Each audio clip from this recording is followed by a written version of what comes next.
Pour les 5 patients qui ont été réalisés du service de maladie infectieuse et au service de pneumologie. Le premier cas, c'est une femme âgée de 60 ans qui a des antécédents d'hypertension artérielle et qui se présentait avec une symptomatologie de syndrome grippal avec des céphalées, des myalgies de la rhinorrhée, sans fièvre. Pour cette patiente, la fièvre monte. Et avec une symptomatologie respiratoire et tout, avec dyspnée et dyspnée avec des altérations. Donc, elle était hypoxique, puis l'examen intraviral répétant, bilatéral, puis la radiologie.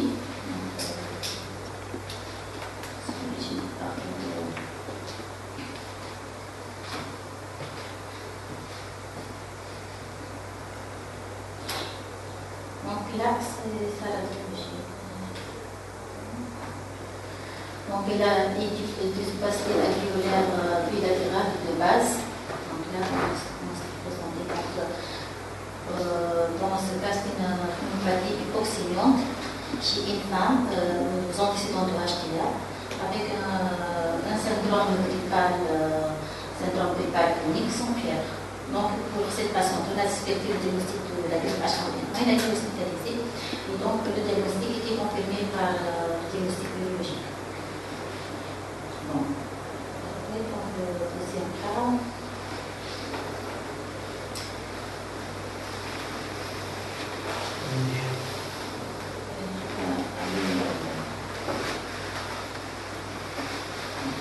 Donc c'est la première cas.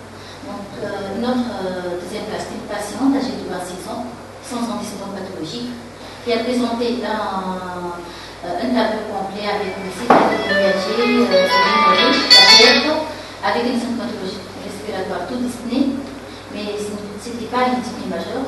À l'auscultation, une diminution du murmure musculaire, et avec la radiographie, quand j'ai passé le radio, donc ce sont des infiltrates latérales de base, avec complément du fait de sac oral. Donc là, et après une troisième patiente, c'était une femme enceinte, sans autre antécédent, qui a une symptomatologie respiratoire, le syndrome gripal complet, avec l'auscultation par ventirale de l'enfant, c'est une vigilance spécifique, et après, elle a le thorax, des opacités floues, diverses. Donc là, j'ai c'était la biologie. Donc ce sont des infiltrates de base, donc à peu près il rassemble l'image actuelle de l'autre patiente.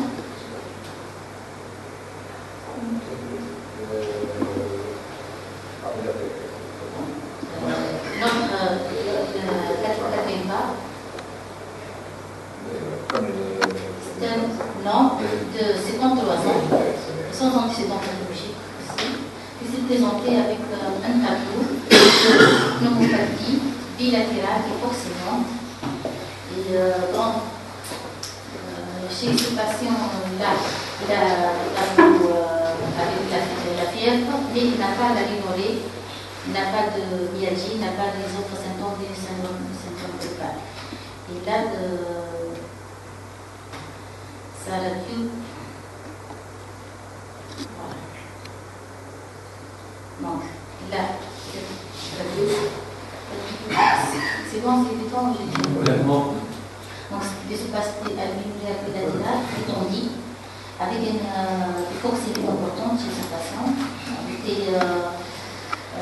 C'est pas un malade de l'hospitalisation avec l'enfant, il était un peu grave quand même, avec une extension d'étendue du lésion. Donc, il a été hospitalisé au service de pneumologie, il a été traité, l'évolution est favorable. Mais là, finalement, on a fait le scanner thoracique pour ce patient pour l'absence de nettoyage de biologique quand même, après l'amélioration clinique.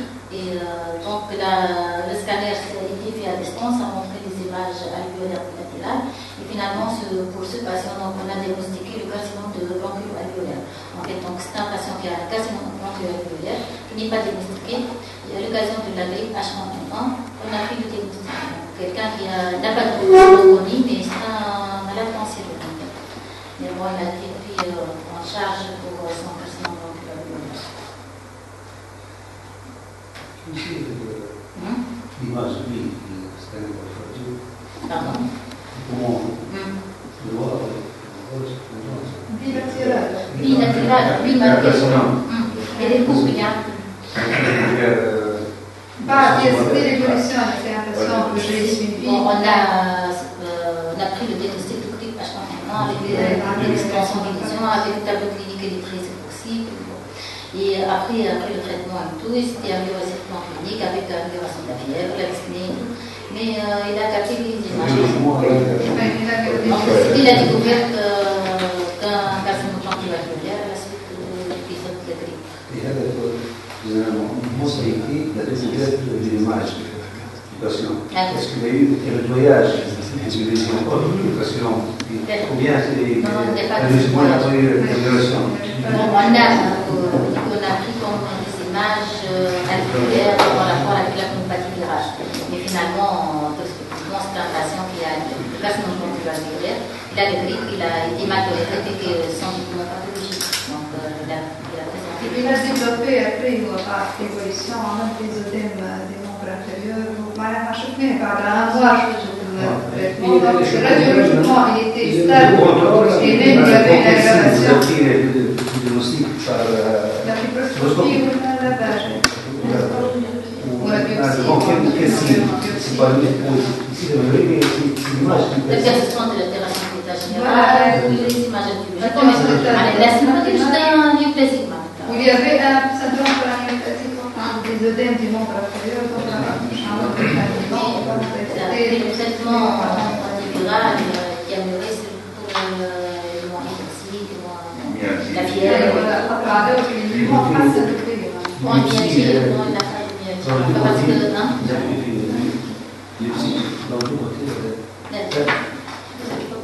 Avec la cytologie. Et puis les cytologies, avec la cytologie,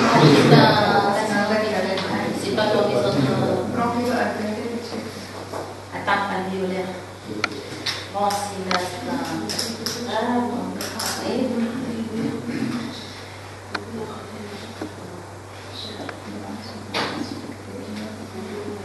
Et le cinquième cas, c'est une femme aussi âgée de 35 ans, sans antécédents pathologiques, qui a présenté un syndrome de Bâle avec la fièvre, donc la tuberculose de la fièvre, avec le syndrome, avec le myalgie, avec la toux et la dyspnée.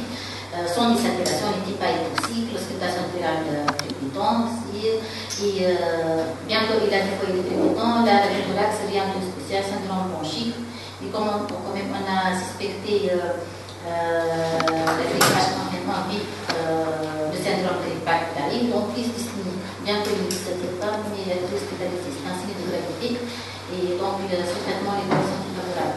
Bon, pour tous les patients qui ont été hospitalisés en service de médecine, ont eu le traitement et ont une évolution favorable, à part le patient qui a le carcinome alvéolaire pour sa maladie. Et donc, les autres patients qu'on a en écologie à l'hôpital, deux patients ont été hospitalisés au service de l'animation et une patiente qui a été décédée à son domicile. Donc, au service de l'animation, on a la patiente, une femme âgée de 28 ans, c'est la personnel qui travaille à l'hôpital Gabès-Sanguet, qui a été talée quand même, elle est un diabète, une dystéroïdie. Donc, elle s'était présentée avec le syndrome grippal, avec la fièvre, et dans un tableau de SDA, donc avec des opacités alvéolaires bilatérales, avec une hypoxie majeure, donc elle a été intégrée en réanimation, et puis décédée dans un tableau de défaillance multiviscérale. Bon, celle-là, je pas entre les images, aussi de service de réanimation. Et l'autre patiente, c'est une femme âgée de 35 ans. L'autre personne est soignante du service de pédiatrie qui a été décédée. Bon, cette patiente, il n'a pas d'antécédent pathologique, elle est enceinte uniquement. Et donc, il a eu le syndrome grippal après l'interrogatoire de la famille. Il a été vu au service de pédiatrie quand même et tout. Et donc, là, le thorax finalement n'a pas été faite pour elle, pour vivre la grossesse. Et finalement, il a fait une tablette de SDA, décédé à son domicile. Donc, cette patiente, et le prélèvement a été fait en post-mortem. Et pour le dernier patient, c'est un homme de 67 ans qui a 10 ans, qui est suivi en hématome pour glycémie chronique, et puis chimiothérapie, fait des cures de chimiothérapie. Donc, ce patient s'était présenté aux urgences avec une tablette de SDLA avec des opacités, l'aspect radiologique qui est très caractéristique de l'infection virale de ce patient. Voilà. Donc là, c'est cette radio. Donc, vous voyez, l'opacité des fiches, c'est parfait évident de la voir. Parce qu'il fiche comme un flou qui sort du livre de. Pour ce patient, la fièvre qui était minime, quand même, le tableau n'est pas tout à fait complet, mais vit cette image, il est bien intégré dans les pneumopathies virales, avec, il a eu de la fièvre, bon, on n'a pas de syndrome grippal, on a vérifié avec les parents, qu'il n'a pas de laryngite, il n'a pas de myalgie, bon, peut-être c'est un sujet un peu âgé, mais il n'y a pas de limite, parce que la limite parfois n'est pas constante, hein, c'est pas une constante. Donc parfois le syndrome grippal avec la rhinorrhée et tout, bon, la rhinorrhée n'est pas constante. La fièvre, généralement, elle est constante, à part une fois, quand même, on a trouvé son fièvre. Donc on a bien vérifié tout ça, il n'a pas de la fièvre. Bon, donc ce sont là les cas qu'on a trouvés l'année dernière, qui ont été confirmés. Les autres cas, peut-être que l'on consulté, ne sont pas graves, donc les prélèvements ne sont pas faits. On ne sait pas qu'est-ce que d'autres cas de l'épidémie n'ont pas été hospitalisés. Le cas dont je crois mon prévu, c'est le cas présentant des myalgies. Le tableau est marqué par la myalgie. C'est pas constant. C'est pas constant. Oui, c'est pas constant. Quand même, on a toujours, comment on a corrigé ces patients, on a parfois il y a le syndrome grippal, la rhinorrhée et tout. Donc, avec la dyspnée, c'est un signe de gravité. Bon, là, on classe, on fait régulièrement, c'est un signe de grippe. Il y a des patients même, il y a rien, juste une pneumopathie oxydante, donc il faut attirer l'attention. Et si c'est la grippe H1N1, une pneumopathie bilatérale oxydante, il faut penser toujours. Bon. Et on a souvent une dyspnée isolée avec fièvre, même s'il n'y a pas de signe clinique évident de lui, dans un contexte. Même pas, il n'y a pas la en dehors des périodes de. Et voilà, en dehors. Est-ce qu'il faut toujours des consignes? Non. هذا فما ساعتين ديزاكسير سبورتيفيك. Le traitement par temps flou, est-ce qu'on va entamer le traitement devant la suspicion ou bien après la confirmation? Devant la suspicion. Le traitement après dans 3 jours. Chez le nombre de patients ont été traités, de patients ont été confirmés en même temps. On a traité par excès. On a traité partout, bon, quelques femmes enceintes ont été traitées, ont été hospitalisées l'année dernière par fréquence, soit centigripes B, soit il n'y a pas de B. Mais on a traité des patients avec des syndromes grippales, qui femmes enceintes, et ça fait la grippe.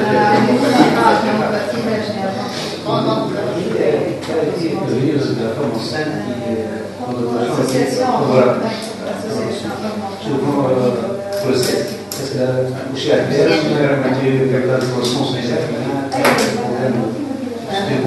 on n'a pas.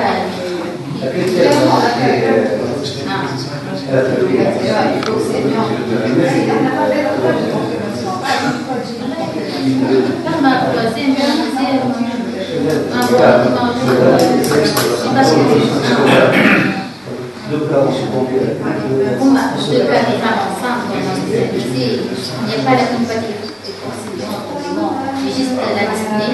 Et avec les branches, on était devant avec les femmes enceintes, et avec les pneumopathies.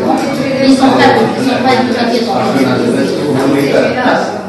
Ils n'ont pas fini de possibilité.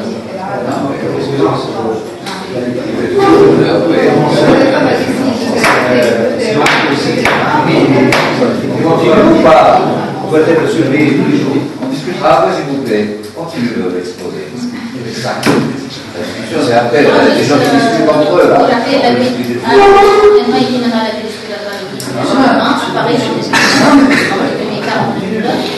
La contamination se fait principalement par voie aérienne.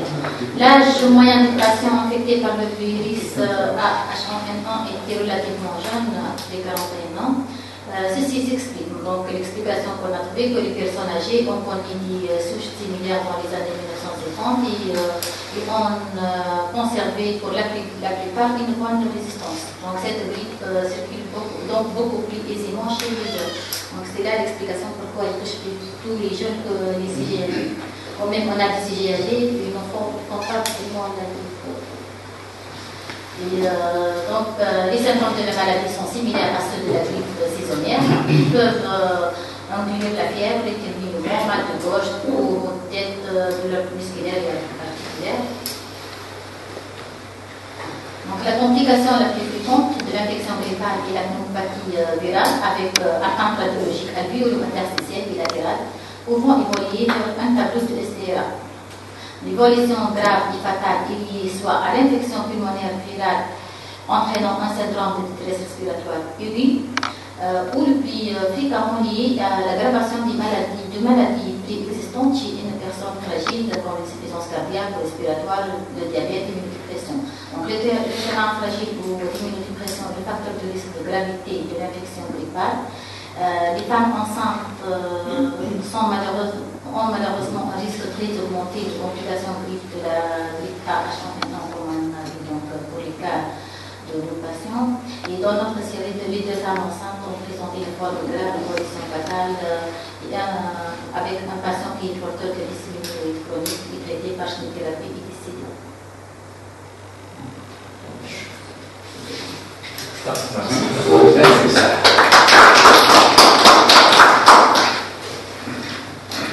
C'est là que vous faites une série de 8, c'est une série avec une série à la policière en marche, vous l'avez dit, c'est bien. Tout le monde en a parlé, vous avez une grande série de 8 cas, vous montez par la PCR, c'est là que on a des séries dans des journaux internationaux, 10, 15, donc c'est ça. Il faut les confirmer par le PCR. Et radiologiquement, est-ce qu'il y a des images typiques? Image typiquement, mais c'est la plainte de pneumopathie virale, il y a un plainte du tout. Donc, pour tous les cas, on a pratiquement des syndromes bronchiques. Ou un syndrome bronchique sans foyer de. Pas de branchement pleural associé, généralement. Il y a une patiente qui a un complément de tout ça, il n'y a pas de branchement. Pas de branchement. Il n'y a pas d'image spécifique. Ça, c'est pour les faire radiologiquement. La table, il a bien là. Oui, mais peut-être pneumopathie peut avoir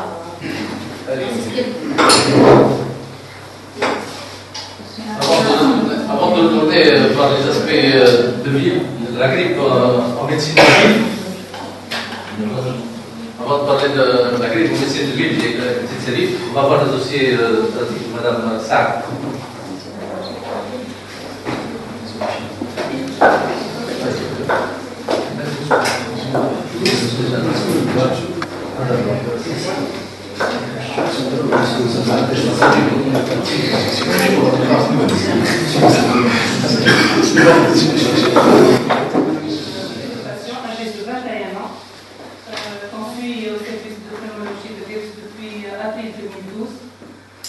Donc, qui a été admis à notre service après un passage par l'hôpital Ham pour un syndrome infectieux avec tout, expectoration purulente, surtout une fièvre.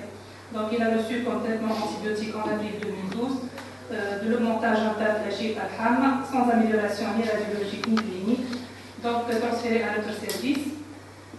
À l'admission, le patient était fébrile, donc c'est un patient de 21 ans, non tabagique, sans antécédent.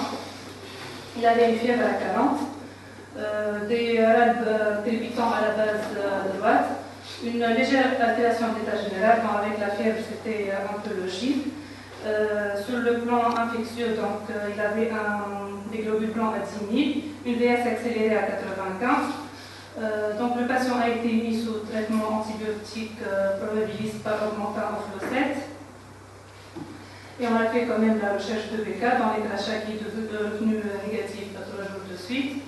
Donc l'évolution sous augmentin offloset, augmentin à 3 grammes et offloset 2 flacons par jour, a été marqué par la persistance de la fièvre à 40. Donc, au bout de 4 jours, vu que déjà il a reçu de l'augmentat, de l'agenta, du flagile, où on a poursuivi l'augmentat avec la fièvre toujours à 40, on a élargi le spectre sans preuve bactériologique, sans antibiogramme. On a mis sous Tina. Devant la persistance de la fièvre, on a associé Banco. Les images vont être un peu excavées.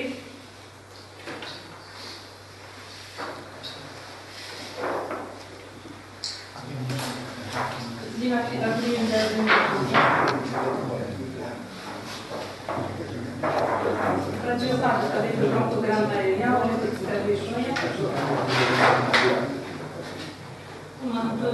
le prantogramme aérien, l'extension des lésions. Donc on a élargi le spectre avec un antistaphylococque, type de vancomycine. Le patient persisté fébrile à 40. Une fibro avec recherche de bêta a été faite qui est revenue négative. Donc, vu qu'on a presque utilisé tous les antibiotiques, on a pensé à mettre le patient sous traitement antituberculeux d'épreuve, alors qu'il n'avait pas de pontage. Donc, la pyrexie a été obtenue au bout de 3 jours de traitement antituberculeux quadruple.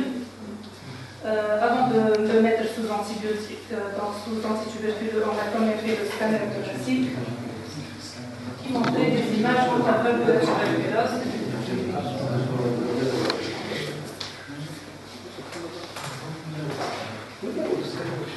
Avec des micronodules, un aspect adhéoré par l'endroit, l'aspect d'arbre en bougeant qui n'est pas très net sur cette coupe. Donc le patient a été mis sous traitement antituberculeux d'épreuve pendant 6 mois. La pyrexie a été obtenue au bout de 3 jours de traitement. L'évolution sous antituberculeux, la pyrexie durable, reprise de l'appétit. Il a pris 7 kilos en 1 mois. Donc l'évolution radiologique, c'est resté à peu près stable au début. On a eu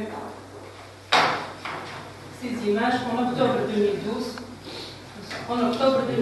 Donc c'est resté quand même excavé comme image. On s'en venait peut-être une cause pleurale de la classification Et donc c'est la radio, après 6 mois de traitement antituberculeux, avec une apélexie, on a un état général. Une VS, les BK sont devenus salivaires. J'ai pas de BK. On a dit que les BK vont déjà négatifs, mais ou sans rester négatifs, sinon salivaires. Une VS qui baisse à 10. Donc j'ai décidé d'arrêter le traitement antituberculeux et de prendre ces images pour des images séquelaires. Le suivi du patient. Le patient me stable. Il a repris une toux. Il parle de toux sèche, sans fièvre, sans récidive. Le VS ne s'est pas réaccéléré. Il a pris du poids. Bien, garde une toux. Mais nous, surtout en avril 2013. Donc j'ai arrêté en novembre 2012. Je l'ai revu en janvier. Il était bien, le VS à 18. Tout allait bien. Donc je l'ai revu après 3 mois. Il rapporte la notion de reprise de la toux. Et peut-être que c'était allergique ou la haja. Je l'ai mis sous oramine ou asthmatine, une corticothérapie vu que le patient en est des antécédents de tuberculose. J'ai lui demandé un scanner thoracique quand même. Il reconsulte pour la même symptomatologie de toux et d'IOCOL jusqu'à ce qu'il fasse son nouveau scanner, qui montre l'opacité excavée avec peut-être des signes de réactivation.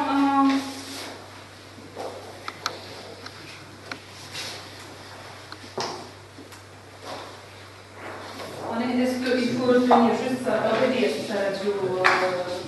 actuelle qui est concomitante avec ce scanner? se pose. Est-ce qu'il faut retenir le diagnostic de séquelles, la réactivation, le diagnostic était forcé de nouveau.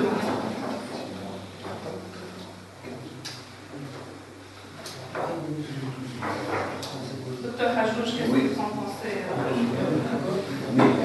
Quelle est la délocalisation? Le scanner l'air cliniquement là. Cliniquement, Techniquement, il n'y a pas de délocalisation. On a déjà tachexie le scanner de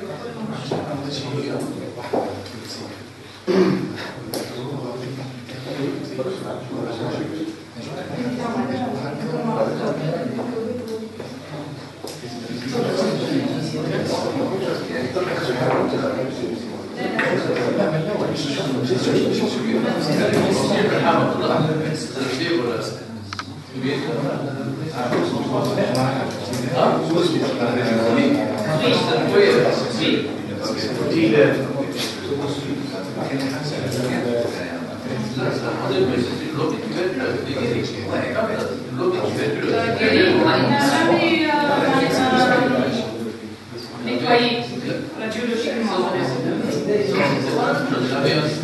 Tous les alvéoles étaient remplis,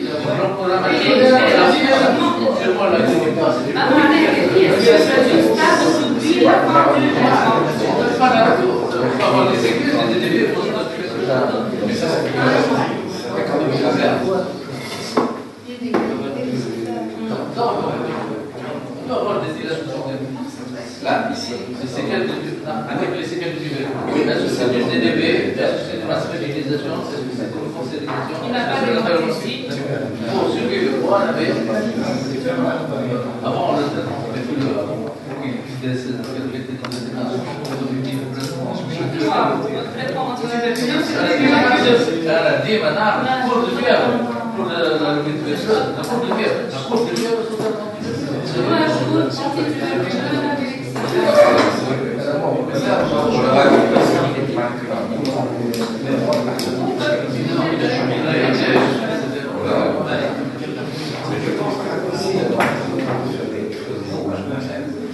est-ce qu'il est bien? Est-ce qu'il est bien? Mais là, ça.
Non, mais le problème, c'est que le niveau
Bon, voilà les cas. Donc, il y a une remarque importante. L'épidémie, elle est venue tard. Tous les cas, la plupart des cas, c'est au mois de mars. La première 2009, c'était novembre-décembre. D'accord, c'est curieux. Il y avait un cas précoce prévu en novembre, mais tous les cas, c'était entre mars et donc 2013. L'âge, tous les âges, donc ils viennent un peu partout. Le tableau clinique, donc des SDRA, donc des respiratoires aiguës, des pneumoniques latérales, des hypoxies, donc souvent tarés. Donc il y a certaines particularités.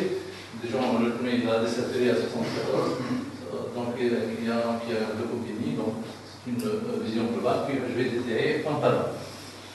Le premier cas, dans la douche, j'ai dit ça va m'attaquer, c'est Artisman.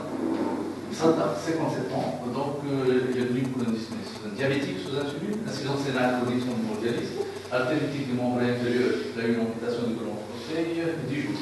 Il est venu pour dyspnée, au repos, avec fièvre. Donc il était piqué, il avait une syndrome interstitielle, la saturation était à 74. C'est très trompeur la grippe. C'est quelqu'un qui. C'est pas un asthmatique, il était impressionnant. Donc tu mets la saturation, il est à 74, on lui met 6 litres d'oxygène, il monte à 67. Ça, c'est un SDR, va mourir. Comme ça, la plupart du temps, ils sont arrivés, d'accord, il a décédé 2 jours après.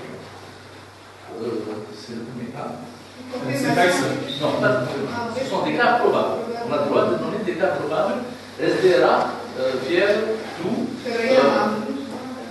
J'ai appris en 2 jours le décès. C'est pas ça. Oui. Pour ce patient, est-ce qu'on a éliminé l'embolie pulmonaire? Le syndrome interstitiel, ce n'était pas le tableau. Ce qu'on pouvait soupçonner, lorsqu'il y a une détection des lésions tissulaires, les gangrènes, post-gangrène, on peut faire des SDRA. Au début, j'ai pensé à ça. Il y a une artéritique qui était opérée 10 jours après, mais apparemment, elle était bien sortie normalement. Donc, il avait eu le fièvre de l'encombrement. Je l'ai considéré, c'est un état de grippe probable. Oui, elle a précédé, c'est ça, elle a précédé l'opération sur l'intérêt. Depuis au moins c'est un tour pour la saison. Non, pour avoir une ontologie de Tout c'est depuis un mois. Il est venu donc en état de détresse respiratoire. Vous savez, les institutions rénales. Pour la fièvre, après. Non, elle m'a dit il est fièvre depuis quelques jours. Il est fièvre depuis quelques jours, mais ça ne fait pas un mois.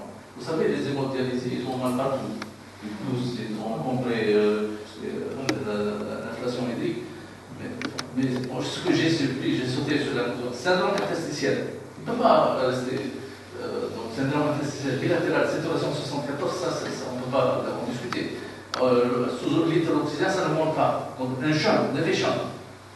Fébricule, tout. Donc, il y a des anomalies, c'est trop tôt par rapport aux autres cas. Mais c'est le cas que j'ai mis dans la série parce qu'il avait un contexte fébrile, un encombrement, il désature un syndrome interstitiel. Un exemple de combien de l'hémodialyse, non? Si vous voulez, il y a des cas, des causes de. Ce sont des cas probables. On est en médecine de ville. Ce qu'il faut faire, c'est gérer les cas. Il ne faut pas faire remplir les dossiers. Il faut pas. C'est pas la même chose. Non, on a d'autres prérogatives. C'est gérer le virus. On peut l'hospitaliser, chercher le pneumocystis carinée, donc de toute façon, moi, ce qu'il fallait, j'ai envoyé l'organisation, elle est décidée en 2 jours. Même pas le temps, je ne sais pas, j'ai appris français en 2 jours, 30 heures, le décès, d'accord? Il est venu à 7 heures du soir. Le deuxième cas, donc, si l'Ahmed, donc Mtatawin, 77 ans, asthme du diabète, voilà son histoire.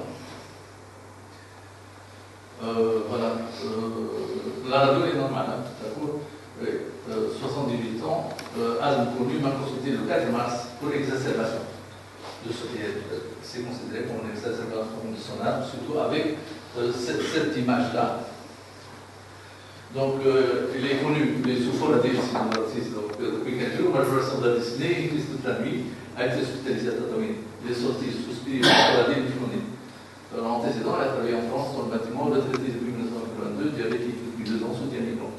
Il est tachypnée, crépitant pour de base, température climatique, tension normale, chez tous les malades, à part cette tachypnée, là, des situations que nous parlons sous l'oxygène, la tachycardie, ils sont tous tachycardes. On ne fait pas attention, ils sont tous tachycardes. Saturation 89, ne remonte pas sur d'oxygène. PO2 à 50, PCO2 à 29, pH 750. Qu'est-ce que vous pensez de ces signal du sang? C'est très important parce que la grippe, c'est une maladie qui tue par asphyxie, par dyspnée. Ce n'est pas par une suppuration ou par un choc infectieux. Il faut donc se concentrer sur la fonction respiratoire. Donc c'est un malade qui a un PO2 51, donc il est petit de saturation. Mais lorsqu'on va à PO2 51, c'est au prix du PCO2 29. Moi, si je fais ventiler pour faire diminuer ma PCO2 à 29, je peux avoir 100. On se parle de PO2, donc il faut ce qu'on appelle le gradient avec le capillaire. Il faut rapporter la PO2 à la PCO2. Quand on a un PCO2 29, c'est un malade qui ne va pas bien. Et lorsqu'il est hypertendu, il fait de l'alcoolose respiratoire. Donc, hypoxie, sévère, mais si on ramène la PCO2 très bas, c'est très sévère. Donc, CRP constamment élevé. Tous les malades ont des CRP élevés. Donc, toutes les grippes, ils ont des CRP élevés. C'est pas ça, pardon. Oui, allez-y. Ok. Pour ce patient, donc, j'ai vu la question. La première question, c'est l'association entre spiréva et foratique. Est-ce qu'on peut associer deux bronchodilateurs sans effet cardiologique? Parce que l'augmentation de cadeau doit donner trouble cardiaque ou bien augmenter la fréquence cardiaque. Ils n'aiment pas, ils ne pas. Donc, est-ce qu'on. Il y a eu quelques papiers qui étaient à format de mort subite. Tout le monde dit que ce n'est pas vrai. Il ne faut pas des morts subites. Le spiréva, c'est un atropie. Donc, on précise que c'est le contraire. On peut les associer. Le spiréva, c'est le seul bronchodilateur qui peut tu peux l'ajouter à tous les autres. Sérétine, tout ce que vous voulez. On a seulement le spiréva comme atropinique. Donc, tout ce que vous avez, vous pouvez en ajouter le spiréva. C'est le pays. Ok, et le deuxième, c'est le gaz de sang. Est-ce que le gaz de sang, c'est radial? N'est pas artériel, n'est pas. Pourquoi tu veux non, c'est en radial.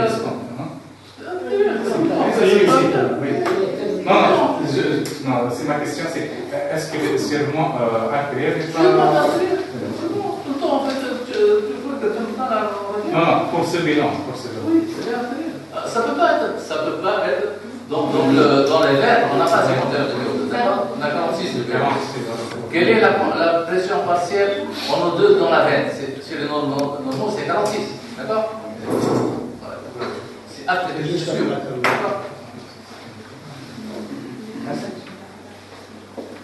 D'accord? Très important, le scanner.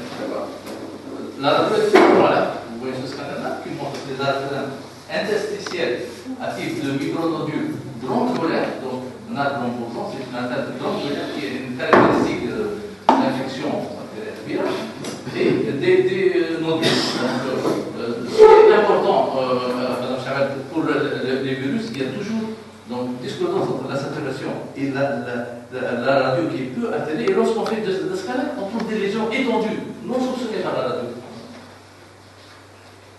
En conclusion, il s'agit d'un homme de 70 ans, asthmatique, diabétique, au décours d'un épisode d'infection, pneumopathie interstitielle avec hypoxie réfractaire. Donc, c'était le premier cas. Après, le premier, c'était très précoce, puis il y avait devant ces nodules. Donc, il y a des micronodules et des macronodules. Je l'ai mis sous traitement anti-tuberculose des bœufs. C'est une maladie qui menace la vie, 78 ans. BK est négatif, c'est la seule chance que ce soit tuberculose. Donc, j'en fais pas d'autres arguments. Un mini-traitement, d'accord? Comme vous voulez. La pratique de vie, c'est pas comme l'hôpital, il ne faut pas cette étude diagnostique, c'est le malade. Tout est centré sur le malade. Donc, je mets sous Fraxoti, d'oxygène, cathéter, j'ai appris, c'est un vieux. Donc, je ne vais pas adresser des messages que j'ai mis à la maison. J'ai appris que là, son beau-fils, qui est médecin réanimateur à Tataouine, il l'a hospitalisé. Je n'ai pas de suite. Le troisième cas, Donc, 34 ans, Lydien, multibilatéré, il a fait une leucopénie, donc avec le soutien. Donc, dans la date, c'est Louis V, 34 ans, m'a consulté le 4-3 pour dyspnée aiguë fébrile, tout asthénie intense. Cette grippe-là, j'ai l'impression qu'il a des douleurs, une asthénie, des myalgies, ça prédomine. Donc, des gaz du sang, PO2, 64, CO2, 33, donc la calose, l'efficient était peu élevé. Et la particularité, il a une leucopénie, d'accord? Le plaquage normal, donc l'optique latérale, distinction avec une leucopénie, très sensible au macrolide, j'ai fait une apélixie très rapidement, et une nettoyage de la tuberculose très rapide avec une correction de la leucopénie. Donc, c'est le seul cas qui n'est pas taré et qui a répondu très rapidement. Il n'est pas ouvert. Alors, donc, le senior de la série, 90 ans, très âgé, donc il est venu en collapsus, un anticyclique, ici un adhérent ambulatoire, c'est Mohamed Benjed. Il m'a consulté le 6-3 2013 pour encombrement, manipulation depuis 15 jours. Syndrome grippal il y a 15 jours, dyspnée progressive, et l'omnibulation.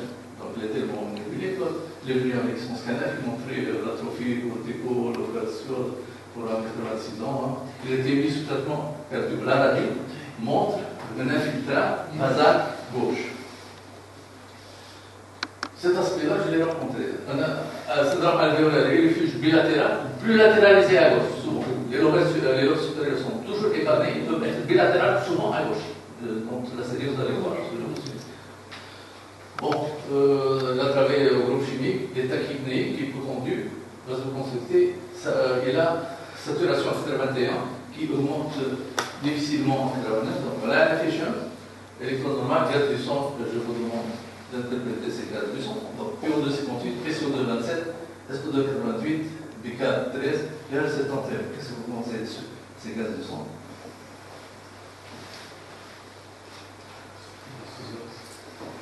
Acidose, métabolique. Donc, il a aussi hypocapnie, on s'attendait à avoir une archéolose respiratoire. C'est un collapsus, c'est une acidose lactique de synodalité. D'accord, avec des vasoconstrictés, il est trop vendu. Il n'est pas diabétique, non taré, mais sûrement la maladie et probablement les diurétiques prescrits par le cardiologue. Il est petit, donc c'est une acidose lactique, donc hypoxie hypocapnie, choc très sévère, CRP élevé. Donc, ça, avec cette radio, il faut être sûr, ça c'est pas cardiaque. Même si la cardiopathie est un incident, pour avoir une hypoxie 58, il faut avoir de l'odème pulmonaire, il faut avoir tout en blanc, même si c'est une taille du cœur limite, tout ça, ça ne donne pas une hypoxémation. Donc c'est pas de l'odème pulmonaire. Donc, 86 ans, découle de l'épisode de grippal, un petit bazar gauche avec hypoxie. Donc je l'ai mis sous traitement inhalé, le Voflox, corticoïde dose filée, de l'insuline surveillante, le stop cardio. J'ai recommandé des boissons abondantes. J'ai demandé qu'il contrôle ses ambiants électrolytiques. J'étais surpris de le voir 2 mois après sur ses pieds. Petit bonhomme, il va bien, il a répondu au traitement. C'est quand même la BMPO de 69 qui se retrouve s'est amélioré d'une façon imprévisible dans cette âge-là. Le TTK, donc voilà, c'est quand le homme a consulté les grippes, j'ai enregistré souvent les grippes qui ont fait des problèmes. Souvent cet aspect-là, donc vous voyez une diffuse vert qui file à gauche. Donc dyspnée depuis 15 jours, au décours d'un refroidissement, dyspnée avec une pression réfilée aux urgences. Donc on a un foyer périphérique, l'ovaire inférieur gauche, sur le profil qui se projette sur la ligne du lac. Donc cette dame-là, elle a un refroidissement, elle est dyspnéique, elle va et vient aux urgences, des péripodachies, elle a un cortège des douleurs. Cette épidémie-là, il y a beaucoup de gens qui ont mal, ils ont des douleurs, c'est pas de l'insomnie, donc c'est une maladie. Cholécystectomie, pétrorragie, trachycarde, sont tous trachycardes, saturation, c'est 29, petite efficiente, particularité transaminase élevée, CRP constamment élevé, des lumières élevées, mais on verra le scanner spinopoli, donc Donc, particularité, les transaminase élevées. La radio est presque normale. Vous voyez, donc il y a des discours entre la radio et le scanner. Quand il s'appelle, on fait le scanner, on est surpris par l'étendue de lésion. C'est surtout l'alvéolaire plus que le interstitiel. Donc, elle avait un tout petit foyer bas à gauche, alors que le scanner, on trouve classique. Conclusion, donc ici, la série de 52 heures, qui a présenté une petite distribution bilatérale avec hôtel de signes généraux, syndrome inflammatoire, son leucocidose, augmentation modérée des transaminases, apélexie rapide, mais la saturation s'est améliorée très lentement. Je l'ai vu récemment pour la vidéo de son père, c'est qu'il souffre déjà pour cette année, elle n'est pas bien à la démarche. Donc, le cas suivant, donc Adam Mungelen, 49 ans, il a une sinusite obèse, donc les caractéristiques, on va les voir ici. Un problème de projection. C'est un foyer basé à gauche, un peu plus et un peu à droite. Donc, syndrome grippal évident. Il a une rhinocénusite, il a un excès du poids, il est connu. Donc, ça crépite, crépitante, c'est fréquent. Dans cette version, un petit effet choc, ça augmente parce qu'on a vu elle augmente aussi le niveau d'oxygène. La gaz du sang, donc hypoxie, hypocapnie. Et une petite insuffisance rénale. Donc, les virus, ça peut être atteinte polyviscérale. On a vu l'hépatite, on a vu le rein. Bon, qu'est-ce que ce malade-là 49 ans, comment vous conseillez que je gère ce malade 49 ans, donc saturation à 89, augmente lentement il a 49 ans.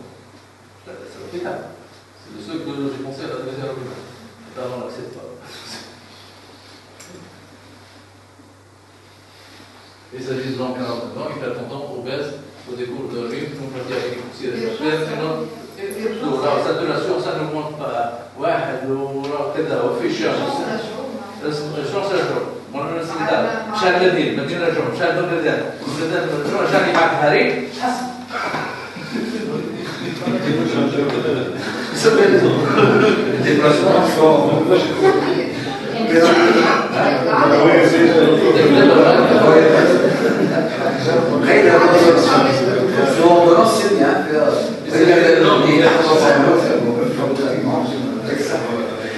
Il s'agit de non. Il a été habillé, non? Il s'agit de non, 49 ans, hypertendu, obèse au décours de rhume, pneumopathie aussi réfractaire, non d'insuffisance rénale. Parce qu'il a un tube viscéral, comme on a spontanisé. Adressé pour la mission refusée. L'évolution, quand il est venu 2 jours après, donc la saturation a augmenté, il n'a plus d'effet choc. Donc nous laissons la visite. C'est pas l'insuffisance rénale,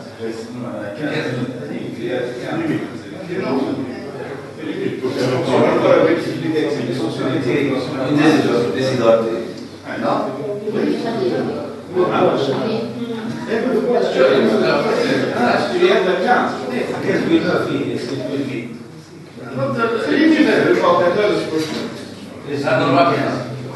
C'est l'éclairance, chaud.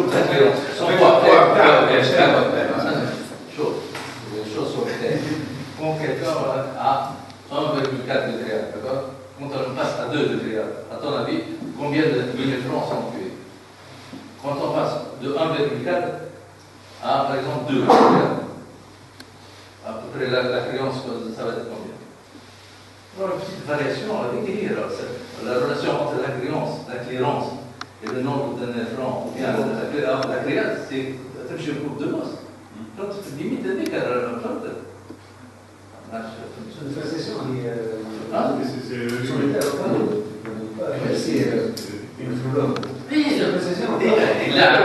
n'a pas de tas. Il n'a pas de tas. Il n'a pas de tas. Il a une hypoxie.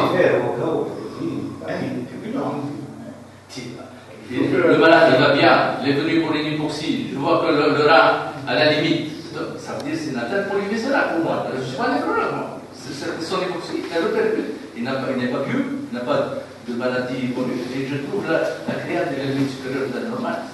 On voit la grippe, ça va pas. La grippe, c'est une atteinte multiviscérale. C'est ça, la synthétique, oui. La synthétique hépatique, oui. C'est même pas pris ce traitement. Mais la plainte pénale, c'est là. Non, la grille, c'est vrai.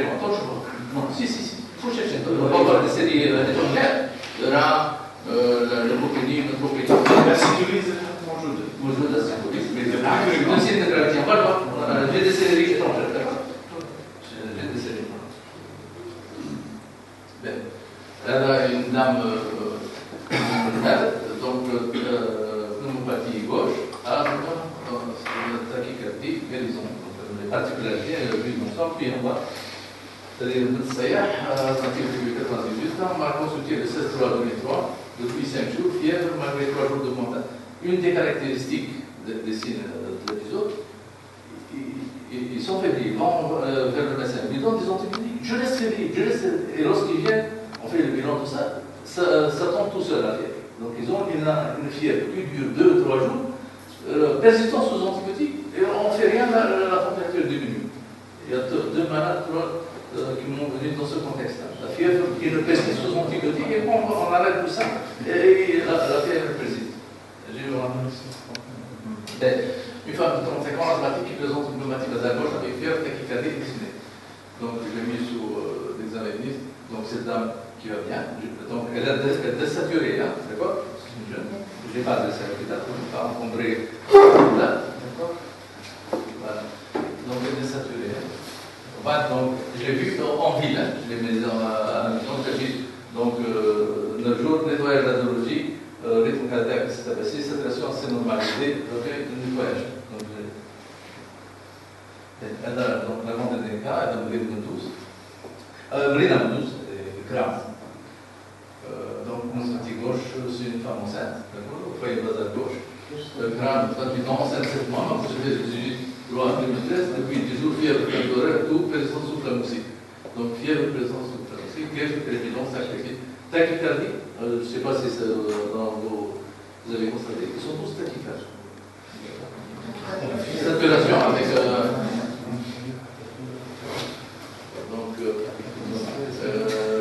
donc la saturation, mais il n'y a pas d'effet chaud, d'accord. Donc hypoxie, hypocapnie, alcalose respiratoire, donc c'est une hypoxie, même 65. Lorsqu'on fait la saturation avec 65, on va trouver contact de 91, 91, ça ne nous inquiète pas. 65 avec 29, ça inquiète pas. Si on a un seul saturomètre entre 91, c'est pour, si on ne fait pas de raison, il faut voir la fréquence respiratoire. Si elle est interventile à 30 avec 91, c'est pas la même chose si elle est interventile à 20 avec 91. Il faut gérer ça au cabinet. Donc, syndrome alvéolaire basal prédominant à gauche. J'ai cet aspect-là. Beaucoup de malades, le foyer, ça peut être bilatéral, souvent à gauche. Là, bon, le dernier cas, c'est elle le seul qui a un foyer à droite. Donc, douleur, pathologie, asthénie, tout soit de courbature, antécédent, examen physique, décrépite, donc il n'a pas désaturé, douleur atroce, asthénie, donc il a une VS, une CRP, c'est nettoyé rapidement, il a gardé une asthénie, une courbature. Donc, en résumé, ce sont des malades âgés de 28 à 26 ans, 2 tiers sont des femmes. En fin de saison, c'est curieux, ce n'est pas la saison qui fait 2009, qui sera bien en Diago, c'était en novembre, fin novembre, début décembre. C'est donc tachycardie fréquente, sacrifice, des courbatures, une asthénie, une fièvre. Des saturations non augmentées sous 6 litres d'oxygène, c'est un effet qu'on peut le voir au cabinet. Ils sont tarés, asthme, diabète, hémophilie, une femme enceinte, 2 hommes. La glycémie est constamment élevée, le polycytose souvent normal, mais peut être modérément élevé, voire agressif. Note de cytolyse dans son cas et d'azénose pénale dans son cas. La durée du thorax. Lobes supérieurs droits sont constamment, dans tous les cas, les lobes supérieurs sont respectés. Les cas légers, on appelle la chaîne, les lobes supérieurs ne sont jamais atteints. D'accord. On peut voir quelqu'un qui a lobe supérieur, radiologie, moustachographie, non atteint, c'est pas on peut le dire. Ce n'est pas un virus. Après les cas, les lobes supérieurs sont toujours respectés. Souvent à gauche, on peut se donner à droite ou bilatéral. Le scanner, il est fait, montre l'étendue des lésions, discutant avec la radio, expliquant l'importance de l'hypoxie. On a des syndromes interstitiels, alvéolaires, de lobe supérieur, de lobe supérieurs sont concédés au scanner. À la nature, ils sont respectés. L'évolution défavorable, un cas d'essai et un cas, disons, en réanimation, je suppose qu'il est décédé. Et un cas qui s'est amélioré son traitement avec l'argumentaire. Donc, je voulais vous montrer un nouveau papier très joli. Pour la grippe de cette année. Le livre de Réunion, donc il semble que la surveillance épidémiologique de la grippe de l'île de Réunion, c'est une sentinelle pour surveiller ce qui se passe dans quelques mois en Europe. C'est un papier qui cite l'état de 15 patients de grippe sévère hospitalisés le 1 juin au 30 septembre 2013 dans l'île de Réunion. Donc, il semble que ce qui se passe dans l'île de Réunion, après quelques mois, ça va se passer en Europe. Ils sont dans 8 cas H1N1, souvent en pandémie 2009, 6 grippes A, y compris H3N2, une grippe B. Et si on voit la clinique, la créatinine, elle peut être élevée. Les lactates, on a trouvé un lactate, c'est l'acidose lactique. Donc, si on voit les 15 cas, donc on a une mortalité hospitalière de 46%. Et si on voit le groupe des H1N1, c'est à peu près la même chose. Donc, le H1N1 ne tue pas plus que la grippe tout court. Donc, ça s'annonce une grippe sévère. C'est pas parce que seulement la H1N1. Voilà les tableaux cliniques, les comorbidités, les co-infections. Il y a des lymphopénies, ce que vous donnez, les transaminase peuvent être atteints. J'ai eu des cas où il y a un malade qui a une myolyse, CPK au plafond, il a une hypoxie par la faiblesse, j'ai un lien. Là, le syndrome mineur, un petit foyer à base à gauche, mais c'est les CPK très élevés. Avec une hypoxie hypocalmique très élevée. Essayez d'améliorer en 3-4 jours, les CPK sont diminuées et les résultats sont améliorés. Il n'y a pas de sujet. Avec des CPK élevés. Une myolyse, une faiblesse, une asphyxie. C'est pas durant cette pandémie, l'année dernière, je suppose. Ben, c'est de quel ça nous premier recours. Cette année-là, mardi, là, 5 ans, Disney est fier. Je vois cette radio. Qu'est-ce que vous en pensez? Qu'est-ce qu'il faut faire dans cette radio? Enlever le soutien-gorge. Enlever le soutien-gorge. Vous voulez le soutien?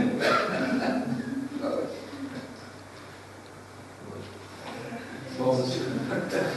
La Wikipédia. Oui. Ça ressemble. On s'est posé dans le c'était une guerre Centre sur باش نمدحها تقول لنا كنت ميتاليك Voilà. سكراب دمير